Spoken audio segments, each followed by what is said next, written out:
काफ़ी दिनों से सोच रहा था कि अपनी यात्रा जो मेरी साईं से शुरू हुई है कि मुझे किस तरह साईं बाबा ने अपने चरणों में लिया।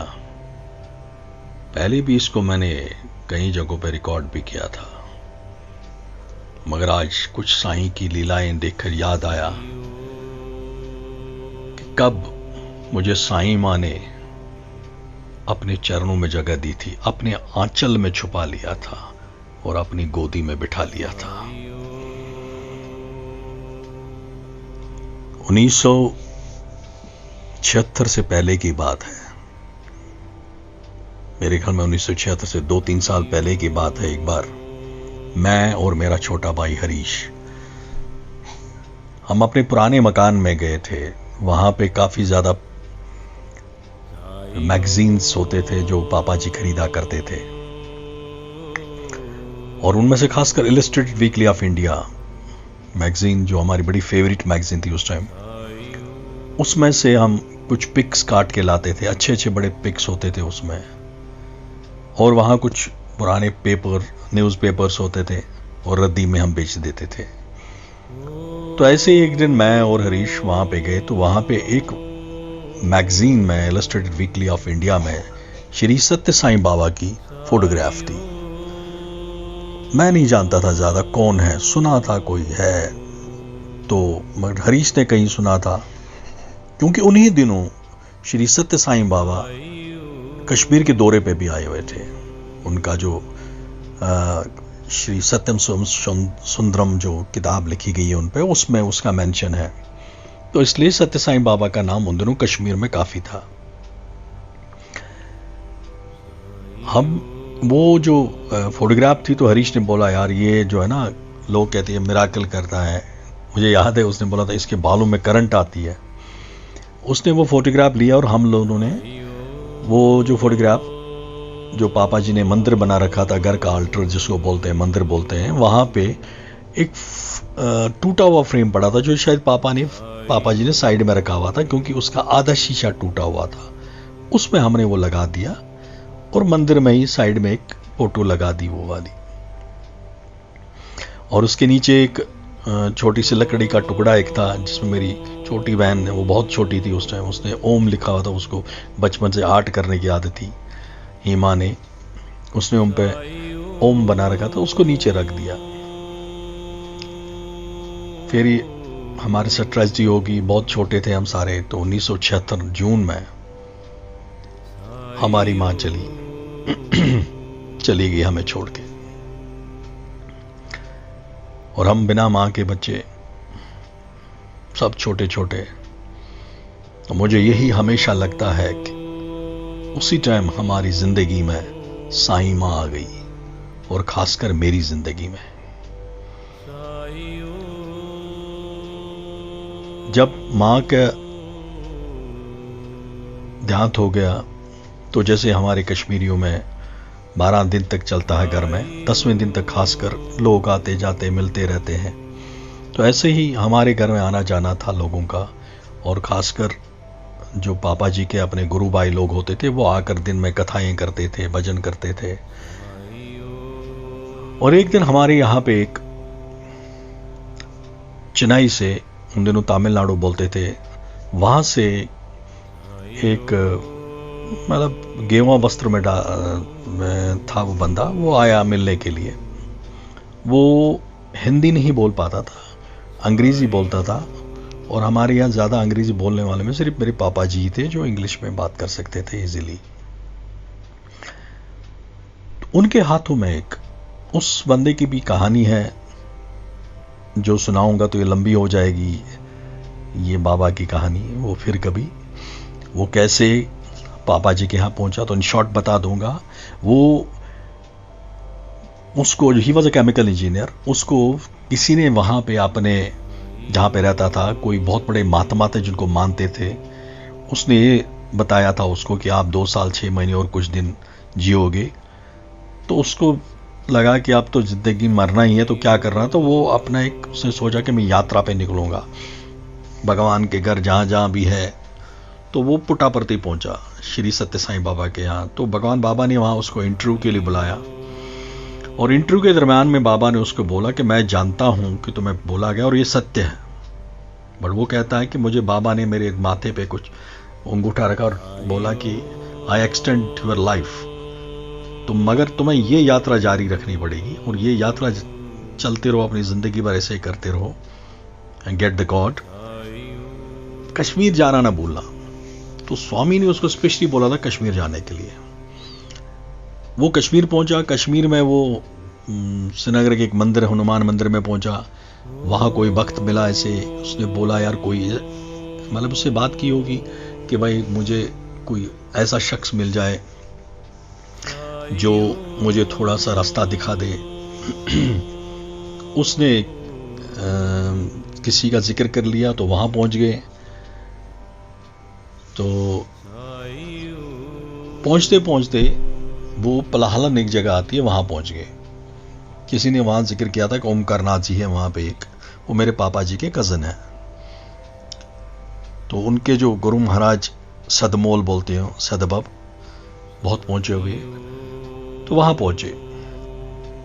पहुंचे तो अब ओमकारनाथ जी को भी समझ नहीं आया। उसने बोला कि मेरे भाई है, वो सोपोर में रहते हैं, उनके पास चलेंगे, उनको बहुत ज्यादा नॉलेज इस बारे में, और वो अंग्रेजी में भी अच्छी तरह जो फ्लुएंटली बात करते हैं, वो आपको अच्छी तरह समझा पाएंगे, यानी कि मेरे पापा। वहां पे क्या इंसिडेंट हुआ कि जब वो सुबह नींद से उठा, करीबन 3 बजे के करीब, वो आदत थी नींद से उठने की, उठा तो उसको वहां पे बुद्धम शरणम गच्छामि की आवाजें आ गई। सोचा आसपास कहीं बुद्ध टेम्पल होगा। तो उसने सुबह ओमकारनाथ जी से पूछा कि यहाँ पे बुद्ध टेम्पल कहाँ, मैं जाना चाहूंगा। उसने कहा यहाँ तो दूर दूर तक पता ही नहीं है, कश्मीर में तो है नहीं कहीं, वो तो लद्दाख में है। उसने कहा मगर मैंने तो क्लियरली आवाज सुनी है।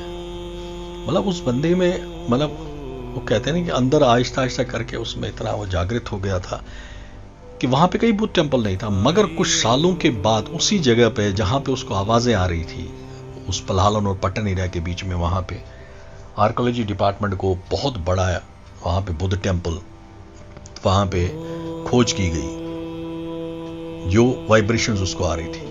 एनीवे मैं ये बता रहा, उसको छोटा सा इंट्रोडक्शन दे रहा था।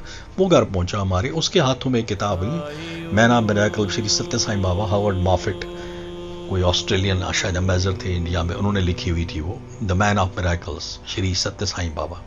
वो किताब पढ़ते जा रहे थे वहां पे, और मैं अट्रैक्ट हो रहा था उस किताब को देखे।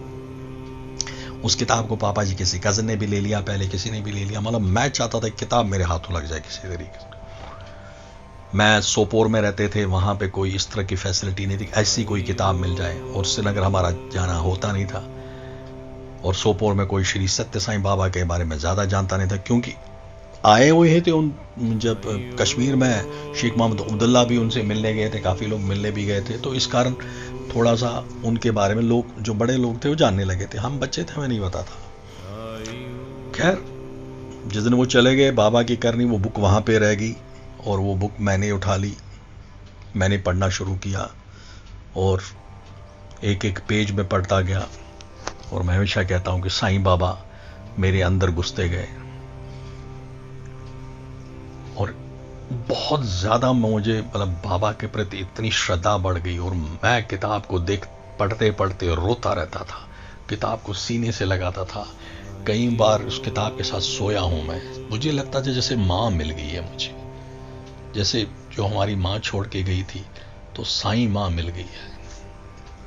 और मैं, जबकि पूजा पाठ कुछ नहीं जानते न करते थे, मगर मुझे उन्हीं दिनों, क्योंकि माँ चली गई और मेरे बड़े भैया को नागपुर जाना पड़ा उनको, वहाँ पे वेटरनरी BVS एडेज के लिए, ट्रेनिंग के लिए, और जो बाकी उसके बाद जो क्रियाएं करनी होती है, क्योंकि मेरा भी जनेऊ डला हुआ था, तो उनने मेरे को बोला गया, और सुबह सुबह मुझे वहाँ पे माँ को तर्पण देना होता था, जो हम सुबह सुबह देते हैं। तो मुझे इस कारण मुझे सुबह सुबह क्या आ गया कि आप बिना कोई खाए पिए आपको सबसे पहले तर्पण देना है, उसके बाद आप कुछ खा पी सकते हो। तो मेरी आदत थी, मैं मंदिर के सामने बैठ के पहले वो तर्पण देता था।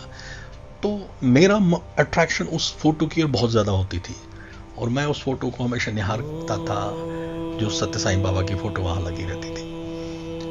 ऐसे ही मैंने एक दिन देखा कि ये फ्राइडे का दिन, बाबा के उस फोटो पे कोई व्हाइट सी पाउडर सा है, और मैंने देखा कि वो विभूति है, मतलब जिसको भस्म टाइप की, और मैंने देखा कि पापा जी जो है वो या तो धूप जलाते हैं, अगरबत्ती तो बहुत कम जलाते हैं, और धूप और अगरबत्ती का जो है वो ब्लैक, थोड़ा सा ब्लैकिश होता है, मगर ये तो बिल्कुल वाइट कलर का है और उसमें थोड़ी सी स्मेल भी अच्छी सी लगती थी। तो मेरे दिमाग में आया कि मैंने पढ़ा था उसमें मिरेकल्स में कि बाबा के फोटो से, मेरे दिमाग में आया यार क्या, मैं फिर सोचा ऐसे कैसे हो सकता है, बाबा के फोटो में से हमारे यहाँ तो किसी कोई पूछता नहीं इसको। फिर भी मेरे मन में एक माचिस की खाली डिबिया थी, उसमें मैंने वो विभूति जमा कर इकट्ठी शुरू करने करी। बहुत बाद में फिर पापा जी ने बताया कि उस फोटो में से कैसे एक दिन श्री सत्य साईं बाबा बाहर निकल के आए थे और पापा जी को दर्शन दिए थे, वो भी ये कहानी है। तो उस दिन के बाद उस फोटो में से विभूति निकलना शुरू हो गई थी। और फिर मैंने एक बार अपने भाई बहनों को भी बुलाया, देखो यहाँ पे आके आ रहा, तो पापा जी ने देखा था, मैं भगा दिया था। फिर उस दिन के बाद विभूति आनी बंद हो गई थी।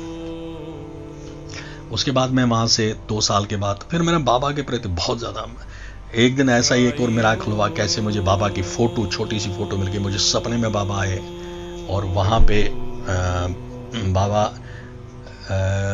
सपने में ये देखा कि स्वामी आ रहे हैं मेरे। उससे पहले हुआ क्या था कि एक हमारे घर में जैसे 1-1:15 बजे का टाइम था, 1:30 बजे पापा जी आते थे लंच के लिए ऑफिस से। तो नॉक हो गया बाहर दरवाजा, बाहर निकला तो वहाँ एक कश्मीरी मुसलमान बुजुर्ग एक साथ था, बड़ा अच्छा कपड़े पहने हुए थे, जैसे हमारे कश्मीर में होता, कि मतलब लगता कि अच्छे खाते पीते घर का है। तो वो कहने लगे घर में कोई बड़ा है?